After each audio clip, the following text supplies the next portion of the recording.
বাংলাদেশ জ্বলছে, খবরের কাগজগুলো চিৎকার করে শিরোনাম করছে, সোশ্যাল মিডিয়া যেন আগুন উগড়ে দিচ্ছে। সব জায়গায় একটাই হেডলাইন, বাংলাদেশ জ্বলছে।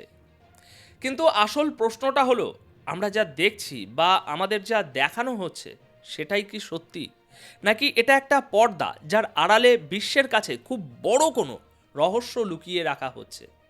আমি কিন্তু এমনি এমনি এ কথা বলছি না, ইতিহাস সাক্ষী আছে। যখনই কোনো দেশের ভিতরে খুব বড় কিছু ঘটতে চলে, তার ঠিক আগেই এই ধরনের গুজব, হত্যা, ভয়, রক্তপাত আর ধামাকার খবর ছড়ানো হয়।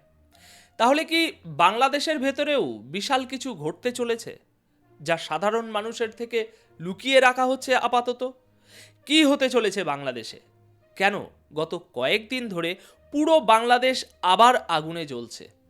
আজকের এই প্রতিবেদনে আমরা এই পুরো বিষয়টা জানব। মনে রাখবেন, দুনিয়ার সবচেয়ে বিপজ্জনক জিনিস আগুন নয়, বরং সেই সত্য যা থেকে ইচ্ছে করে আপনার নজর সরিয়ে নেওয়া হয়। আজ পুরো বাংলাদেশের ভিতরে যে হত্যা হচ্ছে, লুটপাট হচ্ছে, অরাজকতা চলছে, মানুষকে জ্যান্ত জ্বালিয়ে দেওয়া হচ্ছে, এর পিছনে মেন বা প্রধান হলো আইএসআই, সিআইএ এবং ডিপ স্টেটস। দেখুন, 2026-এ বাংলাদেশে নির্বাচন হওয়ার কথা, এটা সারা বিশ্ব জানে। কিন্তু ডিপ স্টেট এবং এই বড় বড় এজেন্সিগুলো চায় না যে বাংলাদেশে কি হোক, নির্বাচন হোক। আমি আপনাদের এর পুরো কারণটা জানাবো যে কেন ডিপ স্টেট চায় না বাংলাদেশে নির্বাচন হোক, অথচ সারা বিশ্বকে তো এটাই দেখানো হচ্ছে যে বাংলাদেশে নির্বাচন হবে, গণতান্ত্রিক সরকার আসবে। আচ্ছা, একটু পেছনে যাই। যখন 12 তারিখে হাদির হত্যা হলো, আমি আপনাদের বলি, উনি কিন্তু ঘটনাস্থলেই অন দ্য স্পট মারা গিয়েছিলেন ভাই, একদম। কিন্তু ইউনূস সরকার সারা বিশ্বকে এমন একটা মেসেজ দেখালেন যে আমরা আমাদের যুব নেতাকে খুব ভালোবাসি, যে নেতা অ্যান্টি ইন্ডিয়া এবং অ্যান্টি আওয়ামী লীগ। তো তার মৃতদেহকে সুইজারল্যান্ডে নিয়ে গেলেন, যদিও তিনি ঘটনাস্থলেই মারা গিয়েছিলেন। এবং এই নাটকের মাধ্যমে তারা সারা বিশ্বকে কি মেসেজ দিল? যে ভারতের বা আওয়ামী লীগ আমাদের নেতাকে মেরে ফেলেছে।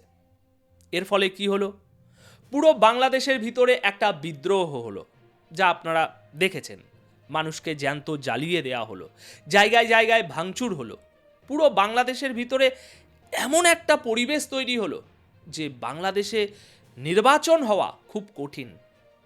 আর এই পরিস্থিতি বজায় রাখার জন্যই 10 দিন পর তারা এনসিপির এক নেতার উপরে গুলি চালিয়ে দিল, তিনিও গুরুতর আহত।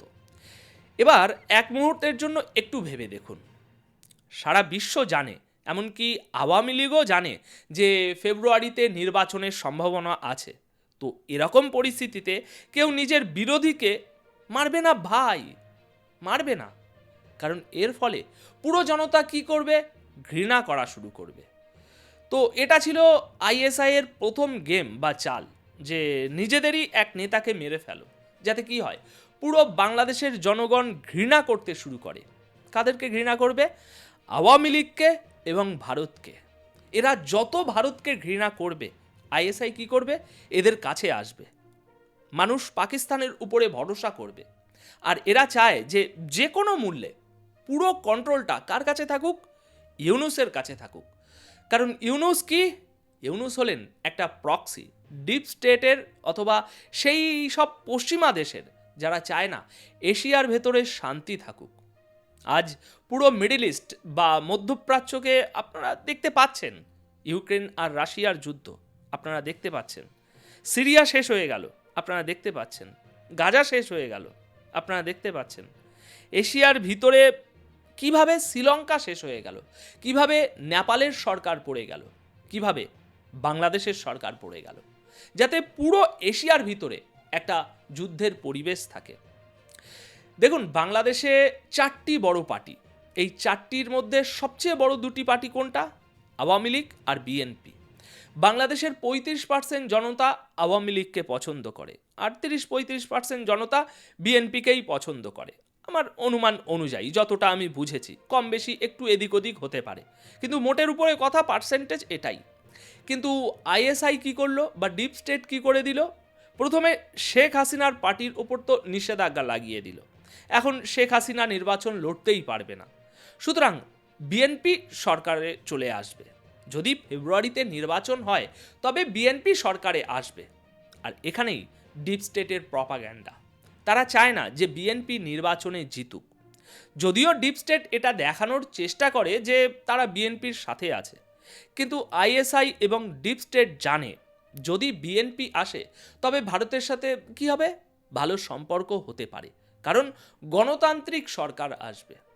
তারেক রহমান, যিনি এই মুহূর্তে বিএনপির সবচেয়ে বড় মুখ, যদি কাল তিনি বাংলাদেশের প্রধানমন্ত্রী হন, ওনার বাধ্যবাধকতা হবে ভারতের সাথে ভালো সম্পর্ক তৈরি করা। কারণ বাংলাদেশের জনতা গণতন্ত্র চায়। জনতা যদি চায় যে বাংলাদেশের শান্তি আসুক, বাংলাদেশ ধীরে ধীরে এগিয়ে যাক, তবে ভারতের সাথে ভালো সম্পর্ক রাখতেই হবে। আর এটাই ডিপ স্টেট এবং আইএসআই চায় না, যে যে কোনো মূল্যে পুনরায় ভারতের সঙ্গে সম্পর্ক ভালো হোক।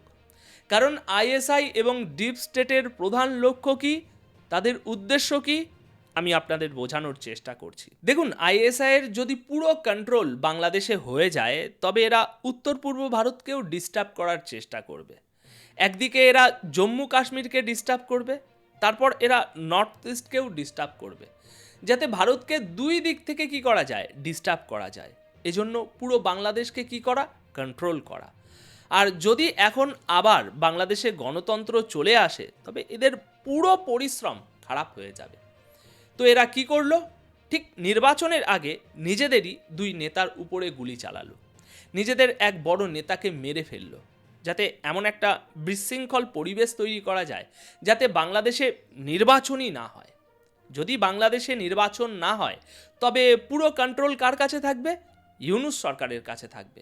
ওরা ইউনূসকে যেভাবে চাইবে সেইভাবে ব্যবহার করবে।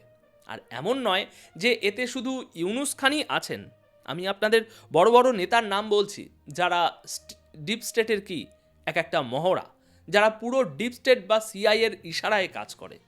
এদের মধ্যে একটা নাম হলো হাসনাত আবদুল্লাহ, ইনি এনসিপির একজন বড় নেতা। এখন এনসিপি যদি আমি বলি, এটা ডিপ স্টেটের একটা পার্টি।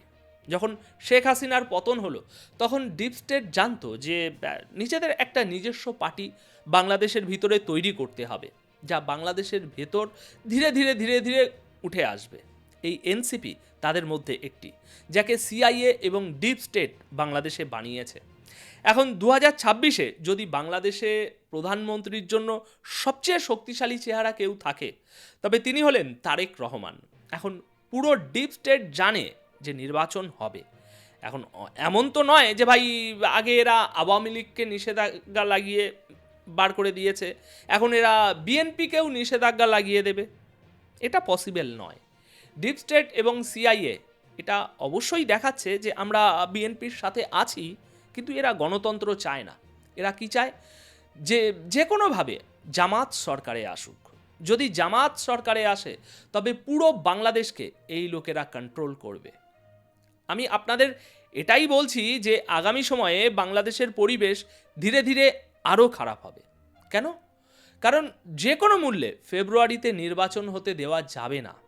আজ যে বাংলাদেশ জ্বলছে বা বাংলাদেশের ভিতরে যে হত্যাগুলো হচ্ছে তার একটাই কারণ, নির্বাচন যেন না হয়। কেন?